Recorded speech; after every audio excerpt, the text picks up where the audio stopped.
তাহিরি হুজুর এমন একজন আলেম যিনি ঘটা করে নিজের জন্মদিন পালন করেন।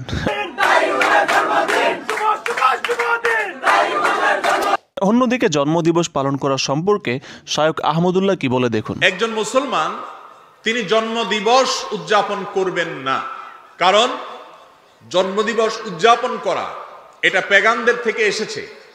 মাওলানা তাহিরি হুজুর একজন স্বনামধন্য বক্তা হওয়া সত্ত্বেও বিভিন্ন সময়ে তার স্ত্রীর ছবি সামাজিক যোগাযোগ মাধ্যমে ভাইরাল হয়েছে, কিন্তু শায়খ আহমদুল্লাহর বউয়ের ছবি প্রকাশিত হওয়া তো দূরের কথা, তার স্ত্রী কতটুকু লম্বা, মোটা না চিকন তাও কেউ বলতে পারবে না। তাহিরি হুজুর ওয়াজের ময়দানে বিভিন্ন হাস্যরসাত্মক ও উদ্ভট ভঙ্গিমা করে মানুষকে হাসানোর চেষ্টা করেন। কথা কি ক্লিয়ার না ভেজাল আছে?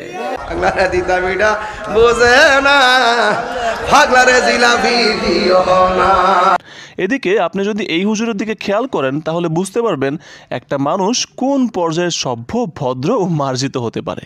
যদি শিক্ষাগত যোগ্যতার কথা বলি তাহলে বলতে হয় শিক্ষা ও মেধার দিক দিয়ে আহমদুল্লাহর ধারে কাছেও নেই তাহিরি। কারণ আপনারা জানেন আহমদুল্লাহ সাহেব মানুষের শত শত কঠিন প্রশ্নের উত্তর দিয়ে থাকেন, যেগুলো জানতে হলে প্রচুর পড়াশোনা ও মেধার প্রয়োজন হয়।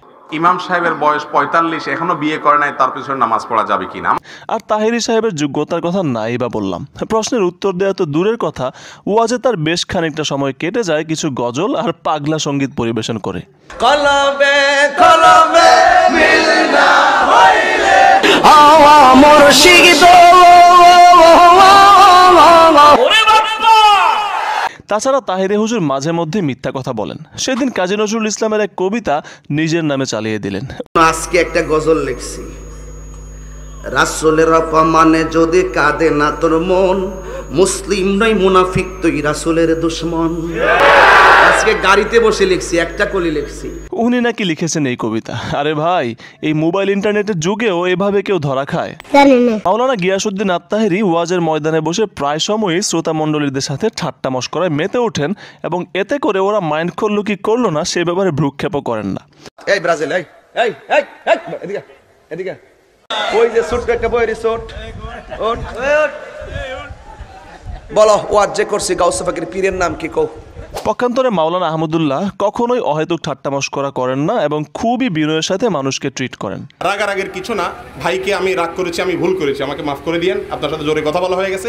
ওনার প্রশ্ন উনি করতেই পারেন, সবাই সামনে যেহেতু জোরে কথা বলছে, আমাকে মাফ করে দিয়েন। তাহিরি সাহেব এমন একজন বক্তা যিনি ওয়াজ করতে বসলে এর নামে ওর নামে বদনাম করতে থাকেন। এক বেটা নাম হইলো আহমদুল্লাহ, কতবার জন আবহাওয়া অফিস থেকে কইছে বৃষ্টি নামবো, যায় দুর্দাকা নামাজ পড়ছে যে আহমদুল্লাহ শয়তানরা।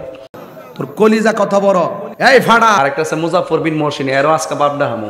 অন্যদিকে শায়কের মুখে আপনি কখনোই কারো ব্যাপারে গীবত শুনবেন না, বরং গীবত করা কেমন অপরাধ সেটা আহমদুল্লাহর মুখ থেকেই শুনুন। গীবত করা হলো মৃত ভাইয়ের গোশত খাওয়ার মতো অপরাধ, জঘন্য অপরাধ। এই জন্য একজন ইমানদার কারোর পেছনে সমালোচনা করবে না। গিয়াসউদ্দিন আত-তাহিরি সুযোগ পেলে মজার ছলে বিভিন্ন গানের কলি উচ্চারণ করেন। আমি তো বালা না, বালা লইয়াই থাকবো। আমি ফাড়া কইলে তোর কেন জলে রে বন্ধু, তোমার কেন জলে? আর আহমদুল্লাহ হুজুর নিজে তো গান গানই না, বরং অন্যকে গানের পরিবর্তে কোরআন তেলাওয়াতের প্রতি বেশি আকৃষ্ট করেন। আল্লাহ আপনাকে এত সুন্দর কণ্ঠ দিয়েছেন, আপনার মতো মানুষরা যদি কোরআন তেলাওয়াতের জন্য একটু চেষ্টা করতেন, আমরা হয়তো মুগ্ধতায় ছেয়ে যেতে পারবো। ভিডিওর এই পর্যায়ে এসে আমি বলতে চাই, গিয়াসউদ্দিন আত-তাহিরি হুজুরের অঙ্গভঙ্গি, কথা বলার স্টাইল, হুদাই চিল্লাফাল্লা করা, নিজেকে অনেক বড় মনে করা, অন্যান্য আলেমদের নামে বদনাম করা, এগুলো কি কোনো দিক দিয়ে ইসলামের শোভাবর্ধন করে? করে না, বরং এগুলো দেখে অন্য ধর্মের মানুষরা ইসলাম ধর্মকে নিয়ে ঠাট্টা মশকরা করে। আচ্ছা আপনারাই বলুন, কোনো নবী অথবা সাহাবী যদি এমন আচরণের অধিকারী হতেন তাহলে কি অন্য ধর্মের অনুসারীরা তাদের নিজ ধর্ম ত্যাগ করে ইসলাম ধর্ম গ্রহণ করতো না?